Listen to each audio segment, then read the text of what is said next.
এতিয়া মই যিটো বিষয়বস্তু পালোঁ অলপ দেৰি আগত দিন নম্বৰ এই ষ্টেজৰ বেক চাইডে সেই বিষয়বস্তুটোৰ ওপৰত মই এটা আকস্মিক বক্তৃতা কৰি পেলাই আজি এই আকস্মিক বক্তৃতা উন্মোচন কৰিম বুলি ঘোষণা কৰিলোঁ।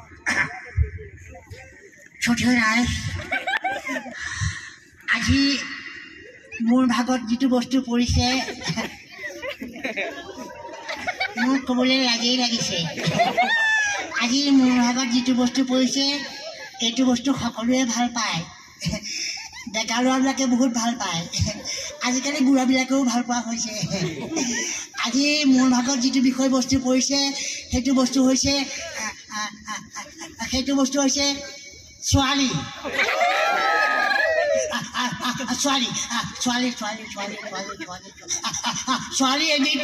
ছোৱালী এবিধ দুঠেঙীয়া ঘৰচীয়া প্ৰাণী। ছোৱালীৰ বৰণ ছোৱালী ক'লা বগা ৰঙা নীলা হালধীয়া বহুত থাকে। এই ৰঙা নীলা হালধীয়াবিলাক বিউটি পাৰ্লাৰ গৈ কৰি দিব পাৰে। ছোৱালী আকাৰ ছোৱালী ওখ চাপৰ লেলা লেলি চেপেটা চেপেটি বহুত থাকে। ছোৱালী একোটা দীঘল চুলি থাকে। আজিকালি ছোৱালীবিলাকে ফুপতে চুলিবিলাক কাটি পেলায়। তাকে দেখি আজিকালি ডেকা ল'ৰাবিলাকে দীঘলকৈ চুলি ৰাখিবলৈ লৈছে। এইটো কিন্তু ছোৱালীবিলাকৰে কেইদিন। ছোৱালী একোচা ধুনীয়া চেলাই উৰি আছে। আজিকালি ছোৱালীবিলাকে চেলাইবিলাক প্লাগ কৰি উঠাই পেলায়। এইদৰে চেলাই উঠাই দিনত ৰাস্তা দি খোজ কাঢ়িলে চকুকেইটা পিক মাৰি থাকে। কাৰণ ৰ'দত চকুকেইটা আমনি পায় কাৰণে চকুকেইটা পিক মাৰি থাকে। এইদৰে পিক মাৰি থাকোঁতে ডেকা ল'ৰাবিলাকে তেওঁলোকৰ চকুটিত মাৰে বুলি ভাবে। ছোৱালী বিভিন্ন ধৰণৰ অলংকাৰ পিন্ধে, যেনে হাতত খাৰু, ডিঙিত মণি, কাণত কাণফুলি। তাকে দেখি আজিকালি ডেকা ল'ৰাবিলাকেও কাণফুলি পিন্ধিবলৈ লৈছে।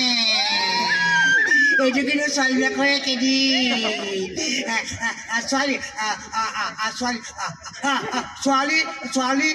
ছোৱালীৰ মনটো বৰ কোমল, ছোৱালীৰ মনটো বৰ উদাৰ, কপাহৰ দৰে কোমল, কহুৱাৰ দৰে কোমল।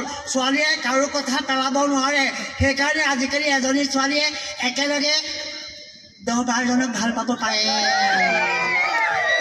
এইদৰে 10-12জনক ভাল পাই থাকোঁতে একেখন চিঠিকাত ফটোষ্টেট কৰি 10-12জনলৈ বিলাই দিব পাৰে।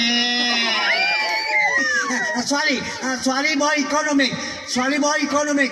মাক দেউতাকৰ টকা পইচা খৰচ হয় বুলি একমাত্ৰ ছোৱালীয়েহে চিন্তা কৰে। সেইকাৰণে আজিকালি ছোৱালীয়ে বেছি কাপোৰ নিপিন্ধে, কম কাপোৰ পিন্ধে। বেছি কাপোৰ পিন্ধিলে বেছি টকা খৰচ হ'ব, কম কাপোৰ পিন্ধিলে কম টকাতে হৈ যায়। ছোৱালীৰ কথা ক'লে এখন ৰামায়ণ বা মহাভাৰত হ'ব। গতিকে ছোৱালীৰ বক্তব্য ইমানতে সামৰণি মাৰিলোঁ। এতিয়া আপোনালোকৰ একান্ত বাদ্য ছাত্ৰ অতুল পাচনি, 3য় মান শ্ৰেণী ক শাখা ৰোল নম্বৰ 17।